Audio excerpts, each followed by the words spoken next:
saya hormati Bapak Ibu dosen pengampu mata kuliah Pendidikan Karakter dan Anti Korupsi. Dengan hormat saya sebut namanya Bapak Dr. Randas Idris M. Hum beserta Ibu Dr. Ulinsa F. Hum. Perkenalkan, nama saya Nikoma Srikanyo, stambuk A11119023. Prodi Pendidikan Bahasa dan Sastra Indonesia, Universitas Tadulako. Baik, di sini saya akan menjelaskan materi pada mata kuliah Pendidikan Karakter dan Anti Korupsi. Sebelum saya akan menjelaskan materi tersebut, di sini kita harus mengetahui terlebih dahulu tujuan dalam mempelajari mata kuliah anti korupsi ini. Mata kuliah Pendidikan Anti Korupsi ini tidak berlandaskan pada salah satu perspektif keilmuan secara khusus, namun berdasarkan pada fenomena penjelasan ataupun permasalahan serta pendekatan budaya yang telah diuraikan. Pada mata kuliah Pendidikan Karakter dan Anti Korupsi ini atau Anti-Corruption Character Building yang menekankan untuk membentuk suatu karakteristik yang terdapat pada diri mahasiswa masing-masing. Dengan demikian, tujuan dari mata kuliah Pendidikan Karakter dan Anti Korupsi ini adalah membentuk kepribadian anti korupsi pada diri mahasiswa masing-masing dengan kompetensi sebagai agen perubahan, agen of change bagi kehidupan masyarakat yang bernegara yang bebas dan bersih dari adanya ancaman korupsi. Materi pertama mengenai pembahasan tentang pengertian korupsi. Kata korupsi sudah tidak asing lagi kita dengar, yakni kata korupsi tersebut berasal dari bahasa Latin, yaitu corruption menurut Vokema Adria pada tahun 1951. Selain itu juga corruptus menurut Webster Student Dictionary pada tahun 1960. Selanjutnya, korupsi menyatakan secara harfiah bahwa kebusukan, keburukan, kebejatan, ketidaksopanan ataupun tidak bermoral serta menyimpang dari kesucian dalam aturan-aturan, penyimpangan dari diri sendiri kita yang tidak baik untuk ditiru. Nah, selanjutnya di sini ada pengertian lain dari korupsi itu sendiri. Menurut Muhammad Ali pada tahun 1998 dapat dibagi menjadi 3 bagian. Yang pertama adalah korup, yang kedua korupsi, dan yang ketiga koruptor. Nah, teman-teman, di sini saya akan menjelaskan satu persatu apa sih itu korup, apa sih itu korupsi, dan apa sih itu koruptor. Yang pertama, korup.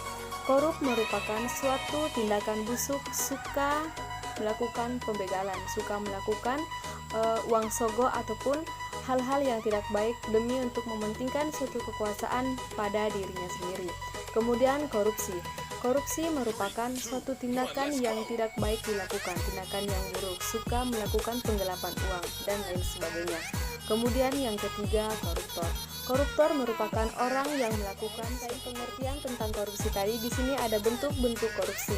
Bentuk-bentuk korupsi dapat dibagi menjadi beberapa bagian. Yang pertama tentang kerugian keuangan negara, kemudian yang kedua tentang suap menyuap, yang ketiga tentang pemerasan, yang keempat tentang penggelapan dalam masa jabatan. Selain itu juga masih banyak bentuk-bentuk lainnya. Tentang materi yang kedua tentang faktor penyebab terjadinya suatu korupsi.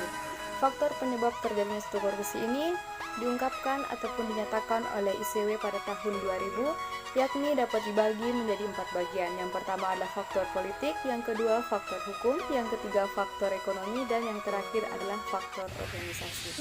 Nah, teman-teman, di sini saya akan menjelaskan satu persatu dari faktor-faktor penyebab terjadinya suatu korupsi.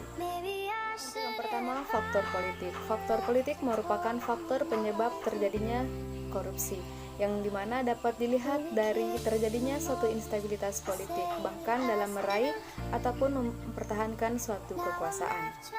Yang kedua adalah faktor hukum. Faktor hukum dapat dilihat dari dua sisi. Yang sisi pertama merupakan dilihat dari suatu aspek-aspek perundang-undangan yang ada. Kemudian di sisi lainnya, lemahnya penegakan hukum yang ada di Indonesia. Kemudian yang ketiga, faktor ekonomi. Faktor ekonomi merupakan salah satu faktor yang penyebab terjadinya suatu korupsi, yang dapat dilihat dari sebuah pendapatan ataupun gaji yang diberikan tidak sesuai dengan kebutuhan apa yang kita perlukan.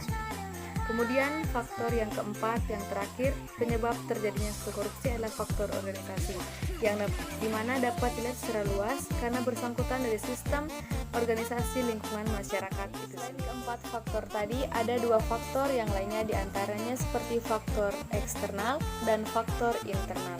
Berbicara mengenai faktor internal dan eksternal, internal merupakan faktor yang berasal dari dalam diri sendiri, dalam hati kita. Contohnya seperti sifat yang kita miliki, sifat rakus, karakter kita, watak kita dalam memahami ataupun menghadapi segala sesuatu. Selanjutnya, berbicara mengenai eksternal, faktor yang berasal dari luar diri. Contohnya seperti keadaan lingkungan, kondisi-kondisi lingkungan, misalnya dimanapun kita tinggal, dengan kondisi lingkungan yang tidak baik, kita secara otomatis ikut terjerumus ke hal tersebut. Misalnya kita berbicara mengenai korupsi.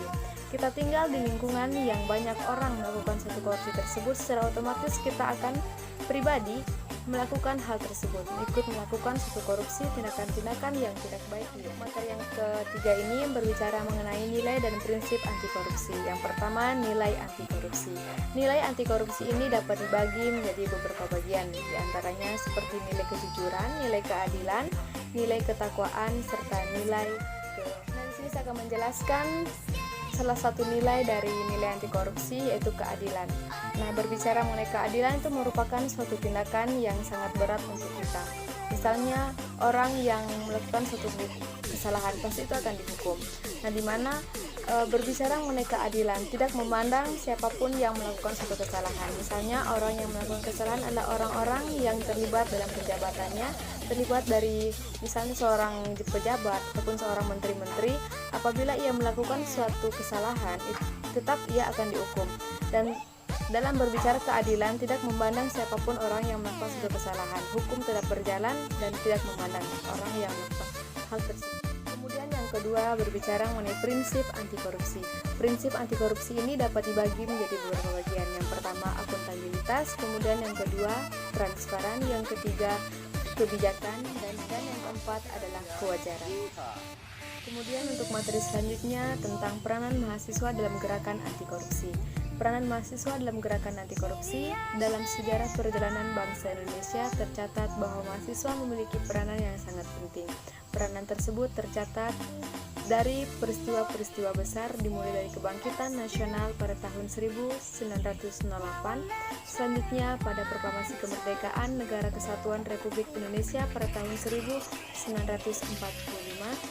masa Orde Baru pada tahun 1996, dan reformasi pada tahun 1998. Dalam konteks gerakan anti korupsi, mahasiswa tampil di depan sebagai motor penggerak. Dengan kompetensi yang ia miliki, mahasiswa diharapkan mampu menjadi agen perubahan. Mahasiswa mampu menyuarakan kepentingan rakyat, mampu mengkritisi lembaga-lembaga ataupun kebijakan-kebijakan koruptif, dan mampu menjadi watchdog lembaga-lembaga dalam anti korupsi serta dalam penegakan hukum. Mungkin cukup sekian materi yang dapat saya sampaikan, kurang dan lebihnya mohon dimaafkan. Yang terhormat Bapak Ibu dosen pengampu mata kuliah Pendidikan Karakter dan Anti Korupsi, terima kasih telah memberikan tugas. Semoga selalu diberikan kesehatan oleh Tuhan Yang Maha Esa. Sekian, wassalamualaikum warahmatullahi wabarakatuh. Selamat pagi dan Om Santi Santi.